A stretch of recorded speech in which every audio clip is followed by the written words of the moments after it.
نحمده ونصلي ونسلم على رسوله النبي الكريم اما بعد فاعوذ بالله من الشيطان الرجيم بسم الله الرحمن الرحيم اللهم صل على سيدنا ومولانا محمد وعلى آله وصحبه وبارک وسلم۔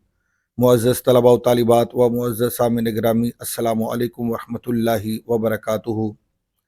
آج الحمدللہ ہم گلستان سعدی کے 35ویں لیکچر میں حاضر ہیں۔ آج انشاءاللہ العزیز ہم گلستان سعدی کے پہلے باب کی 29ویں حکایت پڑھیں گے۔ تو چلتے ہیں بلا تاخیر ہم آج کے سبق کی طرف۔ توجہ سے اسکرین کے اوپر آج کا سبق دیکھیں۔ شیخ سعدی رحمۃ اللہ علیہ 29ویں حکایت میں آپ لکھتے ہیں: درویش مجرد با گوشائے صحرائے نشستہ بود۔ شیخ سعدی لکھتے ہیں کہ ایک فقیر تنہا ایک جنگل کے کونے میں بیٹھا ہوا تھا، یعنی گوشہ نشینی اختیار کیے ہوئے تھا۔ درویش مجرد، مجرد کا معنی اکیلا، تنہا۔ درویش مجرد با گوشہ صحرائے، ایک جنگل کے کونے میں نشستہ بود، بیٹھا ہوا تھا، اکیلا بیٹھا ہوا تھا، یعنی گوشہ نشینی اختیار کیے ہوئے تھا۔ بادشاہ بروے بگذشت، کہ ایک بادشاہ اس کے پاس سے گزرا۔ درویش از آنجا کے فراغ ملک قناعت است، بدو التفات نہ کرد۔ فقیر جو کہ اس سبب سے کہ فارغ البالی قناعت کی سلطنت ہے، فقیر اس سبب سے چونکہ فارغ البالی یہ قناعت کی سلطنت ہے، بدو التفات نہ کرد، اس کی طرف اس نے توجہ نہ کی، دھیان نہ کیا، یعنی کہ وہ اپنی ہی سلطنت میں، یعنی قناعت کی سلطنت کا بادشاہ ہوتا ہے فقیر درویش، وہ قناعت کی سلطنت کا بادشاہ ہوتا ہے، تو اس نے اس دنیاوی بادشاہ کی طرف کوئی توجہ نہ کی، بدو التفات نہ کرد، اس کی طرف کوئی توجہ نہ کی۔ و سلطان ازانجا کے سطوت سلطنت است، چونکہ بادشاہوں کے لیے حکومت کا دبدبہ ہوتا ہے، بادشاہوں کے لیے حکومت کا دبدبہ ہوتا ہے۔ جب اس نے دیکھا کہ اس فقیر نے، اس درویش نے میرا استقبال نہیں کیا، یا میرے استقبال کے لیے کھڑا نہیں ہوا، یا آداب بجا نہیں لایا، بے رنجید، تو وہ رنجیدہ ہو گیا، پریشان ہو گیا یا بگڑ گیا۔ وہ گفت، اور اس نے کہا، یعنی بادشاہ نے کہا، کیا کہا؟ کہنے لگا، این طائفہ خرقہ پوشا امثال بہائے مند۔ وہ کہنے لگا کہ یہ گدڑی پوشوں کا یہ گروہ، یہ جانوروں کی مثل ہے، یعنی یہ فقیروں کا، درویشوں کا، جنہوں نے گدڑی پہنی ہوتی ہے۔ گدڑی یہ ایک مخصوص لباس ہوتا ہے جو درویشوں کی علامت ہوتا ہے، فقیروں کی علامت ہوتا ہے۔ تو وہ کہنے لگا، این طائفہ خرقہ پوشا، یہ جو خرقہ پوش ہوتے ہیں، گدڑی پوش، یہ ان کی مثال، ان کے گروہ کی مثال یہ جانوروں کی سی ہے، یعنی یہ جانوروں کی طرح ہوتے ہیں کہ اہلیت و آدمیت نہ دارند، کہ یہ قابلیت اور انسانیت بالکل نہیں رکھتے، نہ یہ قابلیت رکھتے ہیں، و آدمیت نہ دارند، اور نہ ہی یہ انسانیت رکھتے ہیں، یعنی ان کے اندر نہ قابلیت ہے اور نہ ہی انسانیت ہے۔ و وزیر نزدیکش آمد، اور وزیر اس کے نزدیک آیا، وزیر نزدیکش آمد، وزیر اس کے نزدیک آیا، یعنی فقیر کے نزدیک آیا۔ گفت، اور اس وزیر نے کہا، اے جوان مرد، سلطان روئے زمیں بر تو گزر کرد۔ وہ کہنے لگا کہ اے فقیر، اے جوان مرد، اے مرد خدا، یہ زمین کا بادشاہ تیرے پاس سے گزرا ہے۔ اے فقیر، اے درویش، اے مرد خدا، کہ اس روئے زمین کا سلطان، بادشاہ تیرے پاس سے گزرا ہے، خدمت نہ کر دی، تو نے کوئی خدمت ہی نہیں کی، و شرائط ادب بجا نیاوردی، اور نہ ہی تو نے آداب کے قواعد کو بجا لایا ہے، اور نہ ہی تو آداب کے قواعد کو بجا لایا ہے، یعنی آداب کے قواعد میں سے ہے کہ جب کوئی سلطان آئے، بادشاہ آئے، تو اس کے استقبال کے لیے بندہ کھڑا ہو جائے اور تو نے استقبال بھی نہیں کیا اور تو کھڑا بھی نہیں ہوا اور تو تعظیم بھی بجا نہیں لایا، گفت اس نے کہا، یعنی فقیر نے کہا، کیا کہا؟ کہنے لگا کہ سلطان را بگوئی، کہنے لگا کہ تو بادشاہ سے کہہ دینا، تا توقع خدمت از کسے دارد، کہ خدمت کی توقع اس سے رکھنا کہ توقع با نعمت او دارد، کہ جو اس سے نعمت کی امید رکھتا ہو، کسی انعام کی امید رکھتا ہو۔ تو بادشاہ کو کہنا کہ خدمت کی توقع ایسے شخص سے رکھے کہ جو اس سے انعام کی امید رکھے، انعام کی، کسی نعمت کے ملنے کی امید رکھے، جو اس سے یہ امید وابستہ کیے ہوئے ہو، تو اس سے وہ توقع رکھے کہ وہ اس کی خدمت کرے اور اس کی تعظیم کرے اور اس کے استقبال کے لیے کھڑا ہو۔ دیگر بداں کے ملوک از بہر پاسے رعیتند، دوسرا فقیر نے یہ کہا کہ دوسری بات یہ بھی سمجھ لے کہ بادشاہ رعایا کی نگہبانی کے لیے ہے۔ بادشاہ از بہر پاسے رعیتند، یہ جو ملوک ہوتے ہیں، بادشاہ ہوتے ہیں، یہ رعایا کی، عوام کی، پبلک کی نگہبانی کے لیے ہوتے ہیں، ان کی حفاظت کے لیے ہوتے ہیں، نہ رعیت از بہر طاعت ملوک، نہ کہ رعایا بادشاہوں کی تابع داری کرنے کے لیے، یعنی یہ رعایا، یہ مخلوق، یہ بادشاہوں کی تابع داری کرنے کے لیے نہیں ہوتی، بلکہ بادشاہ رعایا کی حفاظت کرنے کے لیے اور ان کی نگہبانی کرنے کے لیے ہوتے ہیں۔ آگے شیخ سعدی رحمۃ اللہ علیہ آپ لکھتے ہیں، پادشاہ پاسبان درویش است،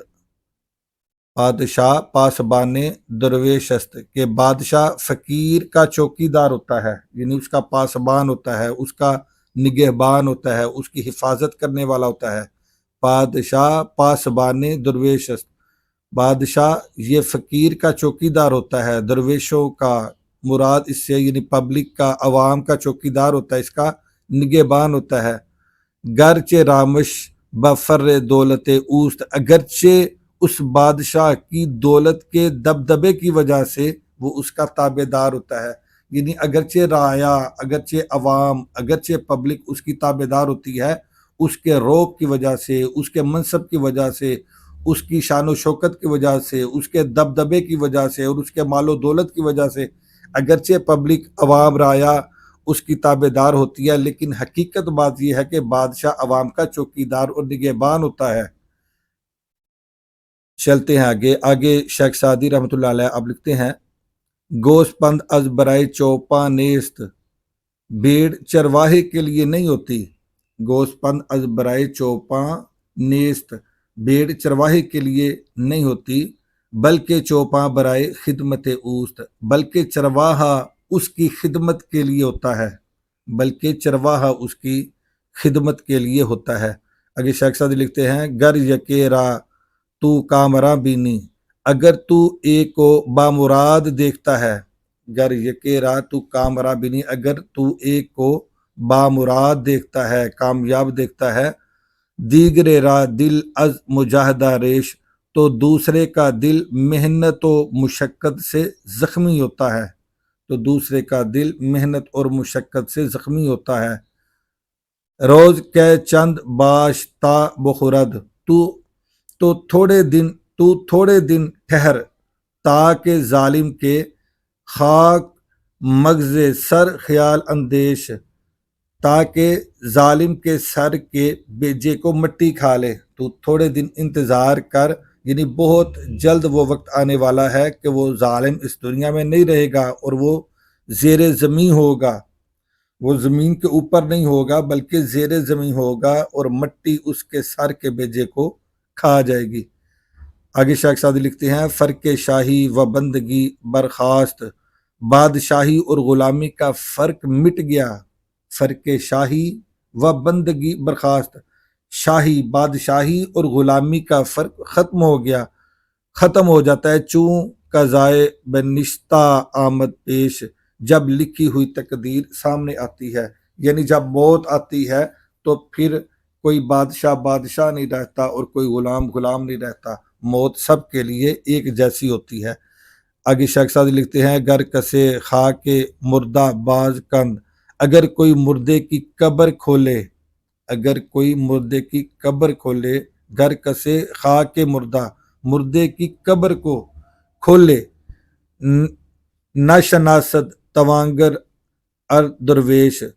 تو کوئی نہیں پہچان سکتا کہ یہ مالدار کی قبر ہے یا کسی درویش فقیر کی قبر ہے، یعنی کسی مالدار کی امیر کی قبر ہے یا کسی غریب کی قبر ہے۔ کوئی نہیں جان سکتا کہ یہ کسی بادشاہ کی قبر ہے یا کسی غلام کی قبر ہے۔ آگے شیخ سعدی لکھتے ہیں، ملک را گفتن درویش استوار آمد، بادشاہ کو فقیر کی بات بلی معلوم ہوئی، فقیر کی ان باتوں سے بادشاہ خوش ہوا اور اس کو یہ باتیں اچھی لگی۔ گفت، اس نے کہا، یعنی بادشاہ کہنے لگا، از من چیزیں بخوا، اے فقیر اے درویش مجھ سے کچھ مانگ لے۔ گفت، تو وہ فقیر کہنے لگا، اس نے کہا، ہمی خواہم کہ دیگر بارہ زحمت بمن نہ دہی۔ فقیر کہنے لگا کہ میں یہی مانگتا ہوں کہ دوبارہ آ کر آپ مجھے کبھی تکلیف نہ پہنچائیں، میں بس آپ سے یہی طلب کرتا ہوں کہ آپ کبھی دوبارہ آ کے مجھے زحمت نہ دیں، تکلیف نہ پہنچائیں، رنجیدہ نہ کریں، مجھے ڈسٹرب نہ کریں۔ ہمی خواہم کہ دیگر بارہ زحمت بمن نہ دہی، میں بس یہی آپ سے طلب کرتا ہوں، یہی چاہتا ہوں کہ آپ دوبارہ کبھی آ کے مجھے تکلیف نہ دیں، زحمت نہ دیں۔ گفت، اس نے کہا، یعنی بادشاہ نے کہا، مرا پندے دے، بادشاہ نے کہا کہ مجھے کوئی نصیحت کر دے، اے فقیر اے درویش مجھے کوئی نصیحت کر دے۔ گفت، تو اس فقیر نے کہا، دریاب کنو کہ نعمتت ہست بدست، فقیر کہنے لگا کہ کچھ کر لے، دریاب کچھ پا لے، کچھ کر لے، کنو کیونکہ اب، نعمتت ہست بدست کہ اب چونکہ نعمت تیرے ہاتھ میں موجود ہے، یعنی تیرے پاس طاقت ہے، سلطنت ہے، قوت ہے، دولت ہے، تیرے پاس یہ ساری نعمتیں موجود ہیں، اب کچھ کر لے، کی دولت و ملک می رود دست بدست، اس لیے کہ یہ دولت اور ملک ہاتھوں ہاتھ جاتا ہے، یہ ہاتھوں ہاتھ نکل جاتا ہے۔ جس طرح کسی دوسرے کے پاس یہ سلطنت تھی، یہ دولت تھی، یہ لاؤ لشکر تھا اور تیرے ہاتھ آ گیا، اب تیرے ہاتھ سے بھی یہ چھن جائے گا، کیونکہ یہ منصب، یہ دولت، یہ لاؤ لشکر یہ ہاتھوں ہاتھ جاتا ہے، یہ سلطنت اور یہ ملک یہ ہاتھوں ہاتھ جاتا ہے۔ جس طرح تیرے ہاتھ آیا اسی طرح تیرے ہاتھوں سے بھی کسی اور کے ہاتھ چلا جائے گا، اس لیے جب کہ تیرے پاس یہ نعمتیں موجود ہیں تو اب کچھ کر لے، اب کچھ آخرت کے لیے کر لے اور کوئی اچھے کام کر، کوئی بھلے کام کر اور عوام کو سہولیات دے، لوگوں کو تنگ نہ کر، رعایا کو تنگ نہ کر، بے جا ان پر ٹیکس کا بوجھ ڈال کے ان کو تنگ نہ کر، طرح طرح کی تکالیف پہنچا کر ان کو اذیت دے کر تنگ نہ کر اور ان کی بد دعائیں مول نہ لے۔ اب تیرے پاس وقت ہے کہ اب تیرے پاس طاقت ہے، دولت ہے، لاؤ لشکر ہے، سلطنت ہے، حکومت ہے، تو اب تو کچھ کر لے، کیونکہ اب تیرے ہاتھ میں نعمت موجود ہے، کی دولت و ملک می رود دست بدست، کیونکہ یہ دولت، یہ سلطنت، یہ ملک ہاتھوں ہاتھ چلا جائے گا۔